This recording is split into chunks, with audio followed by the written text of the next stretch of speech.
नमस्कार, मैं शारदा पांडे आसान ज़िंदगी किसी एपिसोड में आपका स्वागत करती हूं। जैसा कि पर्वों त्योहारों का महीना चल रहा है, आपको सभी वीडियो दे रही हूं।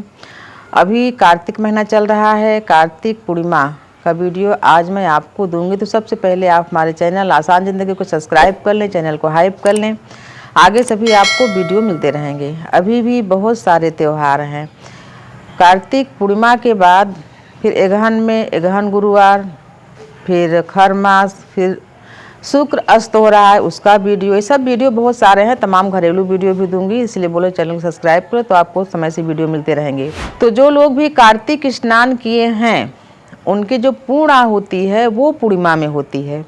तो जितने लोग भी कार्तिक स्नान किए हैं तो उनका ये कहना है कि बहुत सारे दिन उनके छूट गए हैं, कुछ अशुद्धता के कारण, कुछ बीमारी के कारण, कुछ यहाँ वहाँ हॉस्पिटल में या किसी के यहाँ मतलब कुछ पड़ा तो जाने के कारण तो 4-6 दिन उनका गैप हो गया है। तो उसका फल कैसे मिले, तो इन्हीं सबको पूरे विस्तार से बताऊंगी कि पूर्णिमा में आप ऐसा क्या करें कि आपका जो छूटा हुआ कार्तिक जो गैप है वो कैसे पूरा हो जाए। तो सबसे पहले बहुत सारे लोगों का ये प्रश्न है कि जो 1 नवंबर को तुलसी विवाह है वो नहीं कर पाएंगे तो वो कब करें। और कहीं कहीं पर द्वादशी के दिन भी तुलसी विवाह किया जाता है, पर द्वादशी के दिन रविवार होने के कारण तुलसी विवाह एकादशी के दिन शनिवार के दिन होगा। तो जो तुलसी विवाह वही करते हैं, यानी कन्यादान, जो पति पत्नी की जिनकी कन्या संतान नहीं होती है वो तुलसी विवाह कन्यादान का आयोजन करते हैं। उन पंडित को बुलाते हैं जिनके पास शालिग्राम होते हैं।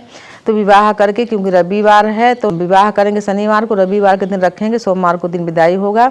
उसी प्रकार से जो 1 नवंबर को तुलसी विवाह न कर पाए वो पूर्णिमा के दिन यानी 5 नवंबर को बुधवार को तुलसी विवाह कर सकते हैं।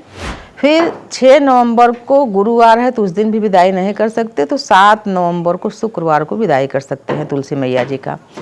और आप बिल्कुल विधि वही देख लीजिए जो 1 नवंबर को तुलसी विवाह में वीडियो में डाला हुआ है, सब वही विधि है कि क्या क्या लगता है, कैसे होता है, उसको सर्च करके ज़रूर देखें। आज मैं आपको बताऊंगी कार्तिक पूर्णिमा के बारे में।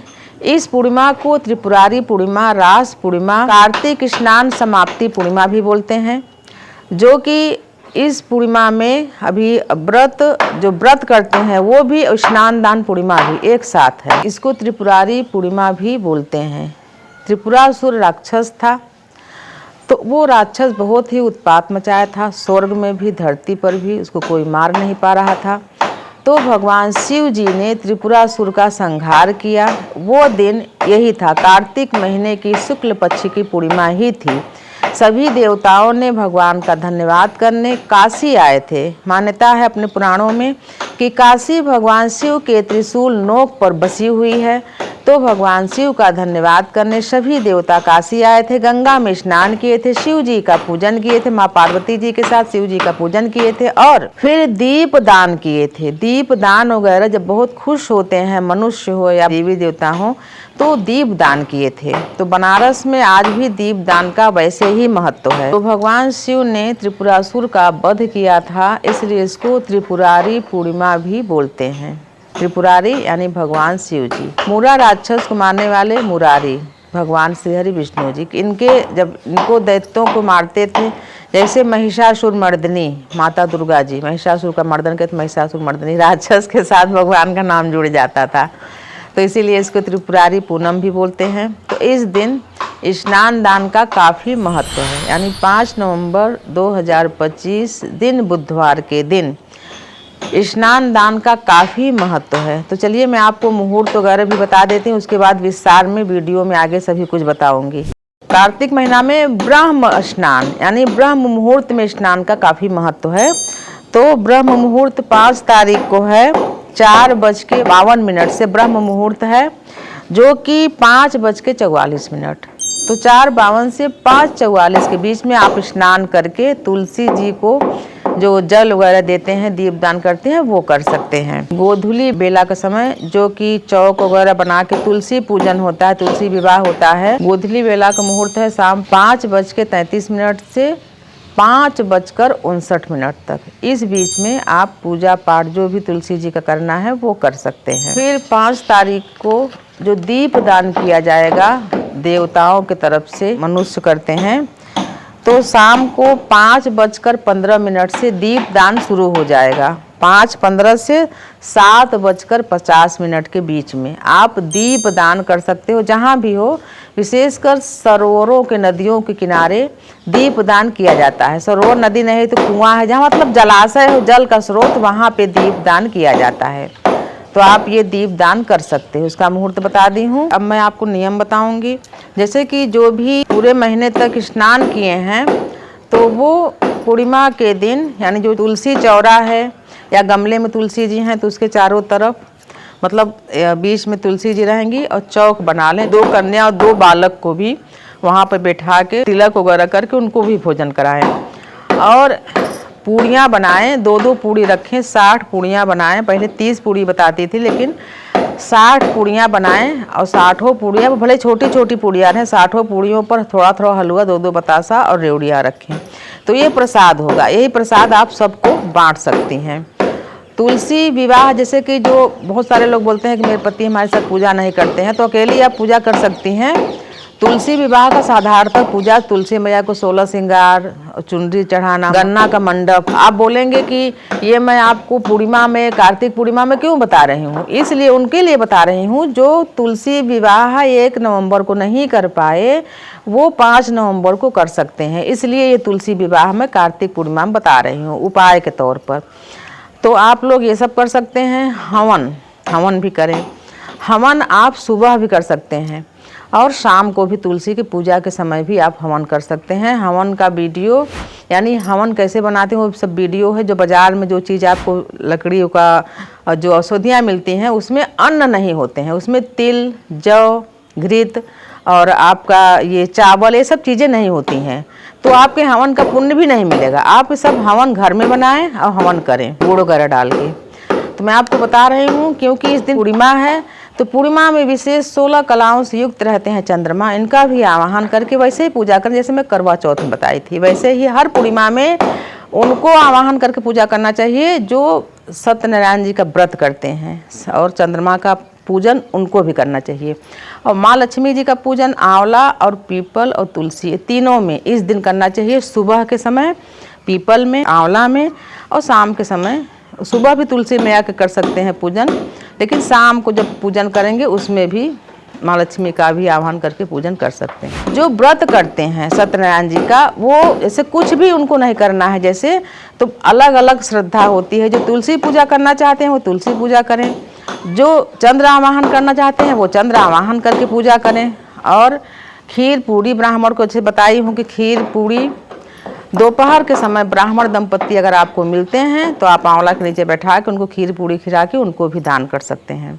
उसी प्रकार से जो सत्यनारायण जी का व्रत करते हैं या उनको उद्यापन करना है, वो इस पूर्णिमा में व्रत सत्यनारायण जी का आयोजन, अगर आंवले के नीचे सत्यनारायण जी का व्रत करें, व्रत का जो कथा होता है सत्यनारायण जी का कराएं, केला का मंडप उंडप लगा के, तो बहुत शुभ होता है, बहुत कई गुना आपको फल मिलेगा।